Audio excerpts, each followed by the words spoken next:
This is the myth behind one of the biggest festivals in the world, a holiday celebrated by over 1 billion people every year, when families gather to look up at the full moon. And almost nobody outside of China knows the story.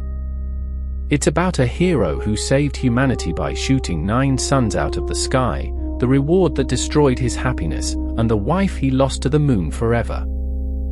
This is the story of Houyi and Chang'e. Long ago, the sky was not as it is now. There were not 1 but 10 suns. These 10 suns were the children of a great heavenly deity, and they lived in an enormous mulberry tree far in the east. Each sun was, in the old descriptions, a 3-legged crow of pure fire. And there was an order to things. Each day, only 1 sun would travel across the sky, carried in a chariot, while the other 9 rested. So each day the world received exactly the light and warmth it needed, and the 10 brothers took turns, one after another, day after day. But the 10 sons grew bored of taking turns. They were young and playful, and one morning, on a whim, they all decided to rise into the sky together, all 10 at once. And the result was catastrophic. The combined heat of 10 suns blazing down at the same time was beyond anything the world could survive. The crops withered in the fields and died. The rivers and lakes began to boil and then to dry up entirely. The forests burst into flame. The very earth cracked and scorched. Rocks melted. People had nowhere to hide from the relentless, multiplied heat, and they began to die, of thirst, of hunger, of the unbearable burning. Famine and disaster spread across the entire world. Humanity was facing total extinction. The people cried out to heaven for help. And heaven heard them, and sent down its answer. The hero heaven sent was named Houyi, and he was the greatest archer who had ever lived or ever would. He was given a magnificent red bow and a quiver of white arrows, and he was sent down to earth to deal with the crisis of the 10 suns. When Houyi arrived and saw the devastation, the dead fields, the dried rivers, the suffering people, he was filled with anger and resolve. He climbed to a high vantage point, planted his feet, and looked up at the 10 blazing suns scorching the world. Then he raised his great bow, drew an arrow, and took aim at the suns themselves. He loosed the first arrow.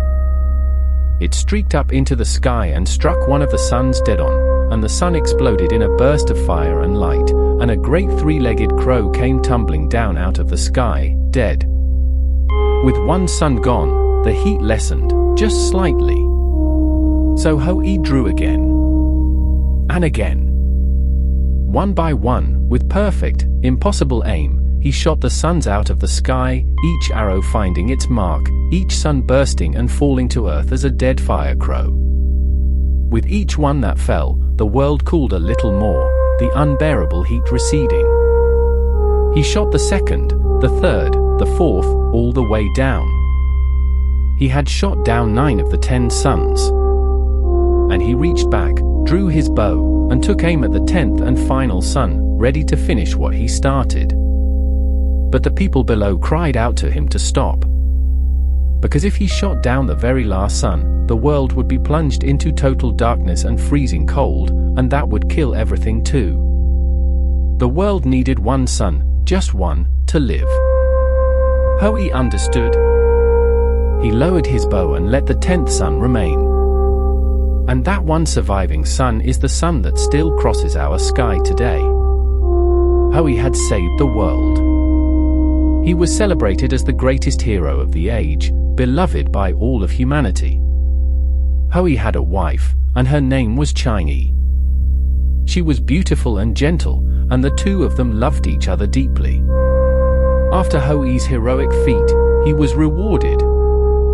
In the most common version of the story, Houyi journeyed to a powerful goddess, the Queen Mother of the West, who lived on a sacred mountain and possessed the secrets of immortality. In gratitude for saving the world, she gave Houyi a precious gift, an elixir of immortality. But there was a catch in the gift. The amount she gave him was enough for 1 person to become immortal and ascend to live among the gods in heaven, or, if shared between 2 people, it would grant not full immortality but only a long life on Earth.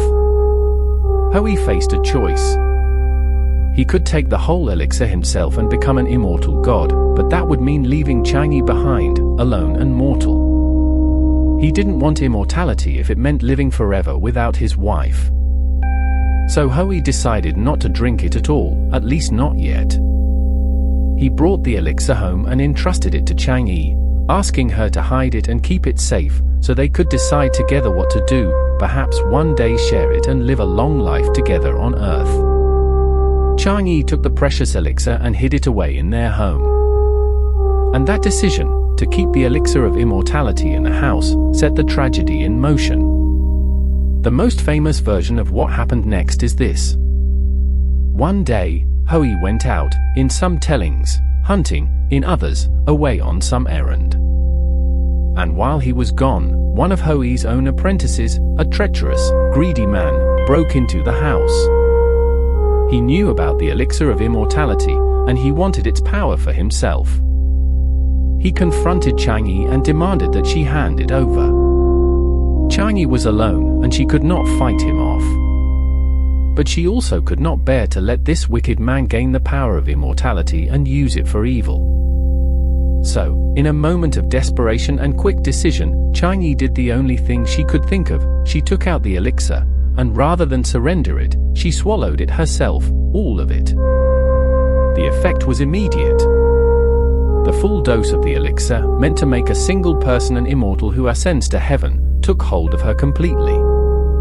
Chang'e suddenly felt her body grow light, lighter than air. Her feet lifted from the floor. She began to float upward, rising off the ground, drifting up and out of the house and into the sky.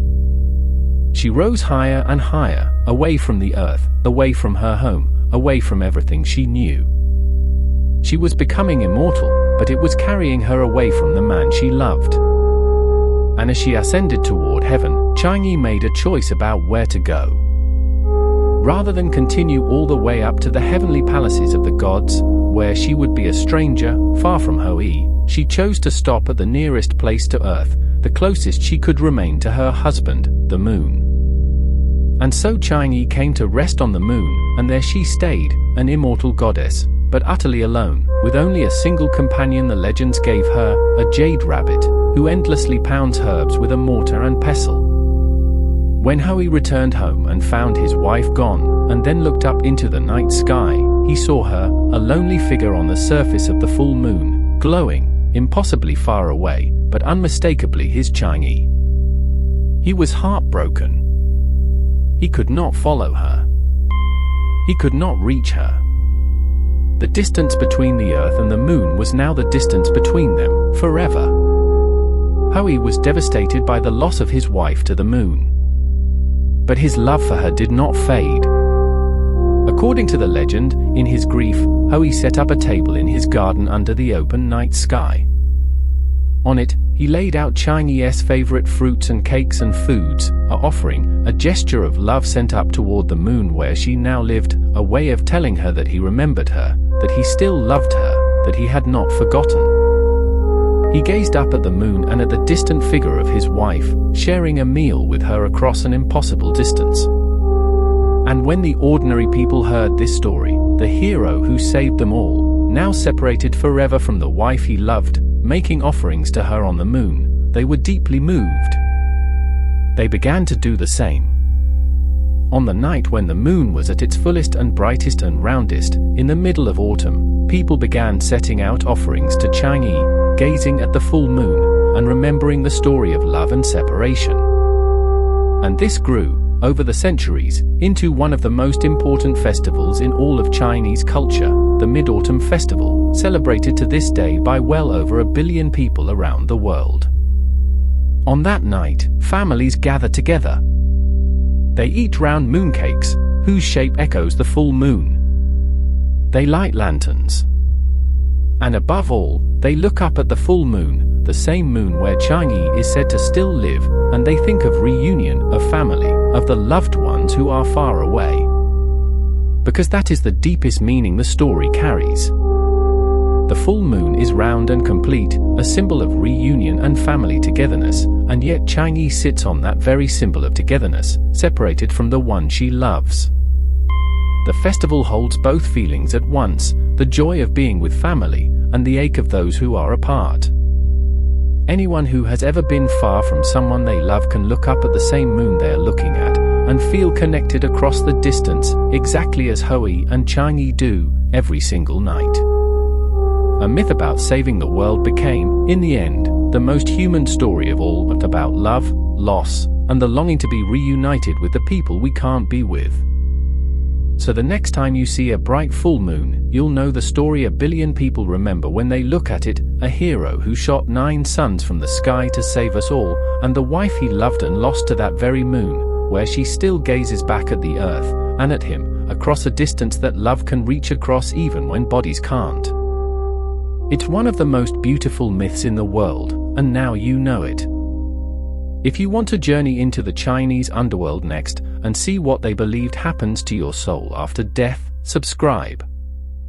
That's where we're going. And tonight, look up at the